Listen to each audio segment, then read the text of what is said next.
আসসালামু আলাইকুম প্রিয় বন্ধুরা, আপনাদের সামনে একটি আকর্ষণীয় জিনিস নিয়ে আসতেছি।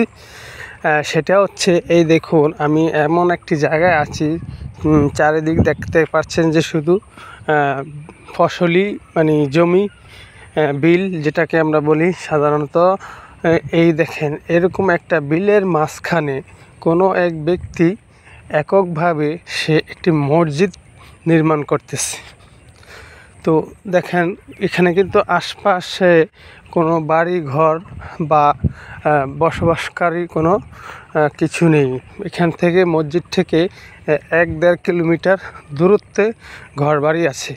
তো এই মসজিদটি যে ইনি তৈরি করতেছে, অলরেডি তৈরি হয়ে গেছে, মোটামুটি অল্প কিছু কাজ বাকি আছে। তো আসলে ওনার এখানে এই বিলেতে মানে জমিতে এই মসজিদটি করার কি কারণ, কি উদ্দেশ্য, এটা নিশ্চয়ই আপনাদের মধ্যে একটি প্রশ্ন জাগ্রত হতেই পারে।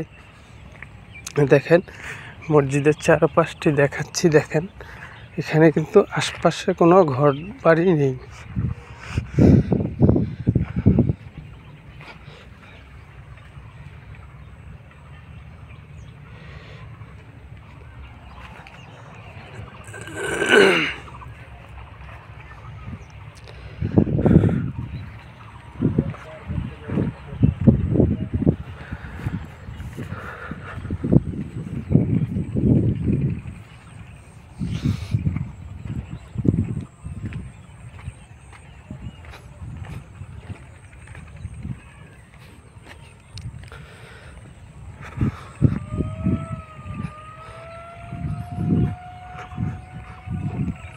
তো বন্ধুরা, অবশ্যই আপনারা দেখতে পেরেছেন মসজিদটি। তো আসলে এই দেখেন, আবারও দেখাচ্ছি, মসজিদটির চারপাশে কিন্তু আশপাশে কোনো বাড়ি ঘর বা থাকার মতো কোনো বসবাসকারী লোক অন্তত 1 কিলোমিটার দূরত্বের আগে নেই। কিন্তু দেখেন, এখানে কেন এই মসজিদটি করেছে, তো আমি যেতটুকু জেনেছি, আসলে এই মসজিদের আশপাশ নিয়ে অনেক জায়গা ওনার যিনি তৈরি করেছেন, ওনাদের জমিগুলো আগে নাকি অনেক বছর আগে ওনার চাচাদের মধ্যে একটা বিরোধের মাধ্যমে, যা যেভাবে হোক ওনার চাচারা তার কাছ থেকে, তার বাবার কাছ থেকে জমিগুলো নিয়ে গেছিল।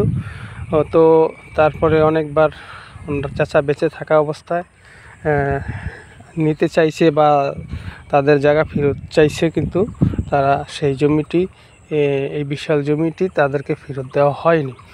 তো অবশেষে যিনি জমিটি নিয়েছিলেন, জায়গাগুলো নিয়েছিলেন, তিনি কিন্তু মৃত্যুবরণ করেন।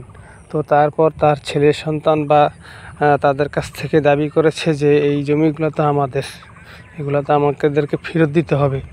তো ওনারা তাতেও রাজি হয় না। তো অবশেষে ওনারা হয়তো মামলা করেছেন আইনি ব্যবস্থার মাধ্যমে, এবং এলাকার মুরব্বী গণ্যমান্যদের সাহায্যে যেভাবে হোক ওনারা অবশেষে ওনাদের এই জমিগুলা ওনারা ফেরত নিয়েছেন। তো ফেরত নেওয়ার পরে ওনার এই জায়গাতে উনি একটি মসজিদ তৈরি করেছেন, যে কোনো এক সময় হয়তো এই মসজিদের আশপাশ মানুষ বসবাস করবেন, তখন এই মসজিদে মুসল্লি হবেন। অথবা উনি ধারণা করতেছেন যে এর কাছে কিন্তু আশপাশে কিন্তু কোনো মসজিদ নেই। মসজিদ এই আমি এখন যেখানে দাঁড়িয়ে আছি, তো এখান থেকে অনেকটা দূরত্বে মসজিদ। তাই হয়তো এই যে জমিতে যারা কাজ করে, তো তারা হয়তো অনেক সময় এই যে জমিতে নামাজ পড়ে। তাই হয়তো ওনার উদ্দেশ্য ছিল যে এই মসজিদটি করার মাধ্যমে এখানে আশপাশে যারা কাজকর্ম করবেন, তো তারা সময় মতো যাতে নামাজটা আদায় করতে পারে, সেই কারণেও হয়তো এরকম হতে পারে। তো যাই হোক, অবশেষে এই মসজিদটি যে এখানে করেছে, তো আপনাদের কিছু মতামত আমি জানতে চাই, যে আপনাদের মতামতটা কি, বা কীরকম হয়েছে যে ইনি করেছেন এই মসজিদটি এইরকম একটি বিলের মাঝখানে।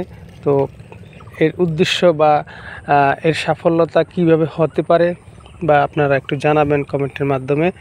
তো বিদায় নিচ্ছি। আসসালামু আলাইকুম ওয়া রাহমাতুল্লাহি ওয়া বারাকাতুহু।